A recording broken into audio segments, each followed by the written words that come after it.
The worst ways NBA careers have ended. Historically, we all know that injuries are the main reason why some NBA careers are cut short. You could be smack dab in the middle of your prime, but suffer a devastating injury or condition that immediately ends your career. Of course, I won't be including every major injury that ended a player's career in this video, but I will talk about some significant ones. Perhaps there's other ways a career could end as well. Some are unprecedented in a completely unique way. We're gonna take a look at some of those too. How's it going, folks? My name's Andy, and of course, let's get started.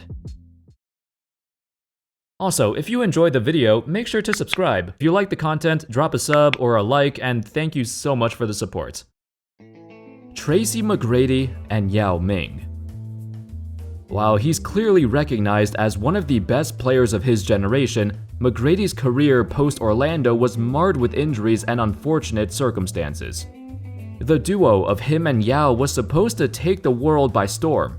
And after the separation of Kobe and Shaq, we thought T-Mac and Yao would be the new duo of the future. Sadly, it always seemed like every year, by the time the playoffs start, their bodies broke down. They had just one playoff run where both of them were healthy, but besides that, one of them was always on the sidelines. For Yao, it was a string of foot injuries that he continued to suffer, quite common for guys of his size. For T-Mac, it was mostly back problems, with some leg injuries thrown in. When I think about how his career ended, I always look back at this moment in Detroit. McGrady, at this point, was a shell of his former self and desperately tried to regain his form. After all that time waiting, trying to get back onto the court, this moment was devastating. It was symbolic in a way, because this basically sums up his career. Shortly after, he spent his final season in Atlanta before ultimately retiring. When I think of these two, I think of what could have been. Two guys who were so skilled and so talented, yet their best years were taken away from them. Abdul-Rauf.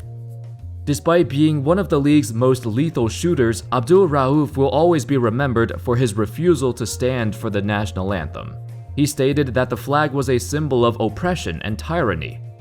In the NBA, it was an unprecedented moment, and the rest of the league did not know how to react.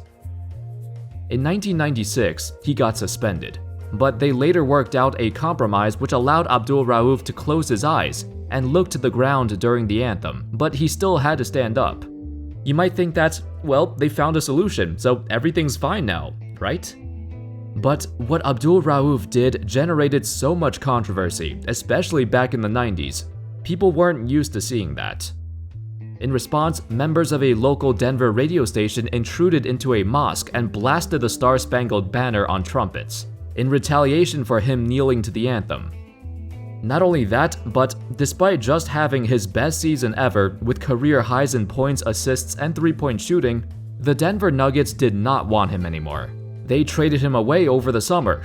A few years later, his career was over, and no team would give him a contract, so he was forced to play overseas. Essentially, Abdul-Rauf got blackballed from the NBA because of what he did. He didn't get banned or anything, but other teams just did not want him because of this incident. They were scared they would lose fans if they signed him. At the peak of his career, he lost everything just because of that. Brandon Roy. If you were gonna make a list of every player whose careers ended because of a knee injury, that'd be a pretty damn big list. However, what Roy had was different.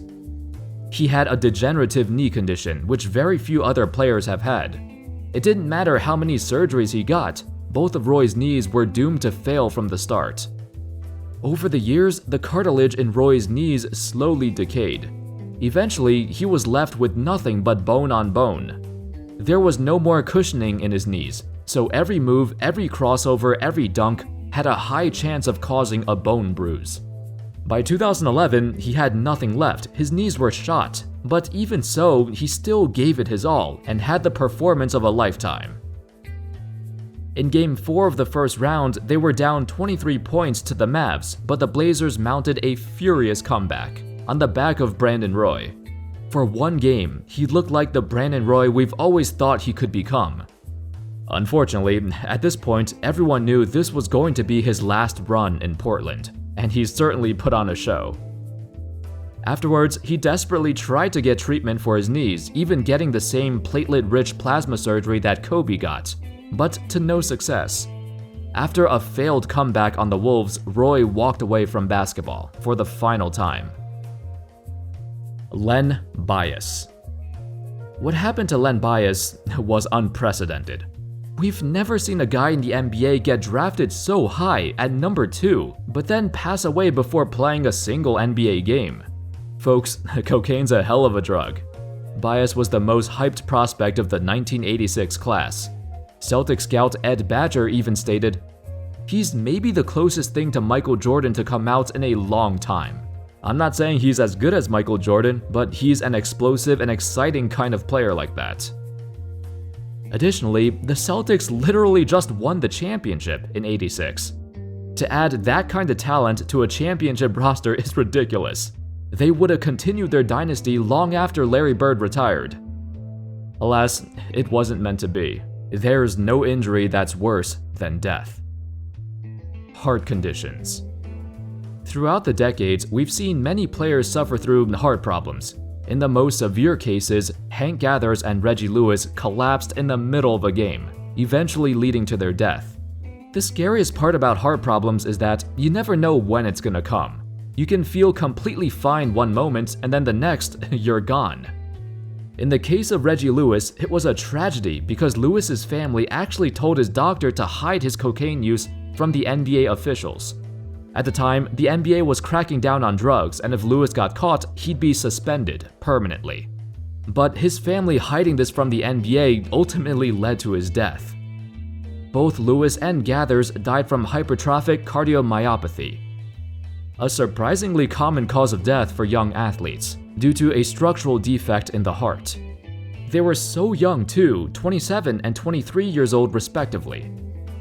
We've also seen other players like LaMarcus Aldridge and Cuttino Mobley who had heart problems too, but fortunately for them, they retired before it got too serious.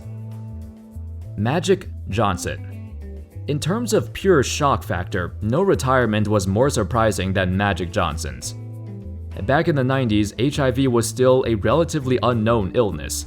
Everyone knew it was serious, but most people believed it was only transmittable through gay sex, which led to some theories that Magic Johnson was having groupies with a lot of dudes. But him contracting HIV created a revelation, not just scientifically, but culturally as well. It became the most talked about illness for decades. Even today, it's one of the most devastating viruses a person could get. Magic brought way more attention to it, and it became a huge topic of concern, not just in the NBA, but around the world. Now it's taught in schools everywhere, which wasn't always the case. This was unprecedented and misunderstood at the time. There hasn't been another NBA player who contracted it, thankfully. It's a terrible way for your career to end. Rudy Tomjanovich. Perhaps more famous for his time as a coach instead of a player, Rudy Tomjanovich was actually a 5-time All-Star, one of the best players in the 1970s. His world got turned upside down on the night of December 9th, 1977. In a game against the Los Angeles Lakers, a fight broke out. Initially, it didn't even involve Rudy, but when he came in to try to break it up, Kermit Washington threw a freaking slobber knocker at Rudy's face. It was a gut-wrenching punch. Rudy suffered a fractured skull, a broken nose, and a broken jaw. Even scarier, his spinal fluid was literally leaking out of his body. Just imagine that.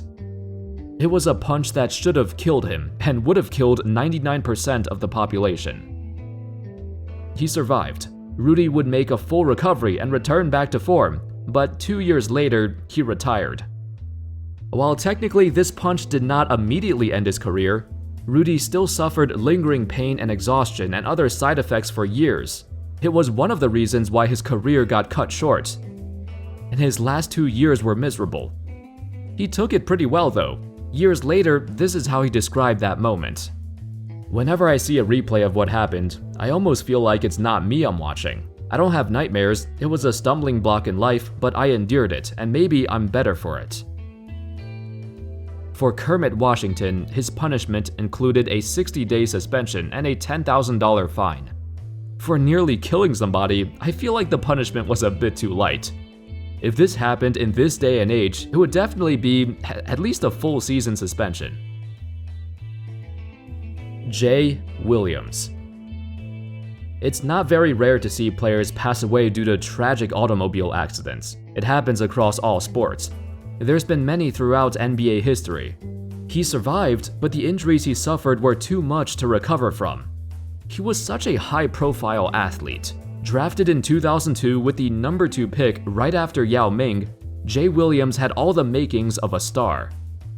He led Duke to the NCAA championship in his second season, and was considered the best point guard of his class. Actually, so many scouts believed he should have been the number 1 pick, as there was a lot of uncertainty surrounding Yao.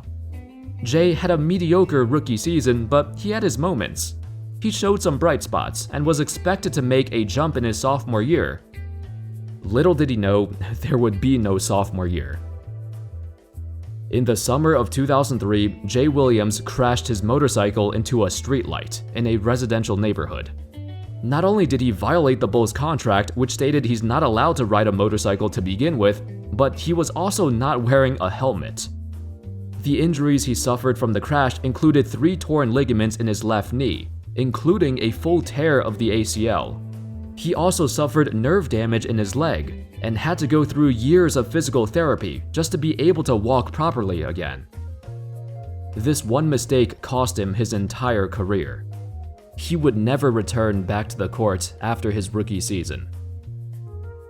Anyway, that's all folks. Those were some players whose careers ended in the worst ways possible. Of course, there's way too many to cover in just one video, but I talked about other tragic career-ending incidents in previous videos too, so check out my other videos if you haven't yet. Let me know what you think. What's the worst possible way an NBA career could end? Thank you so much for watching. I hope y'all enjoyed the video, and of course, as always, I'll see you next time. Peace.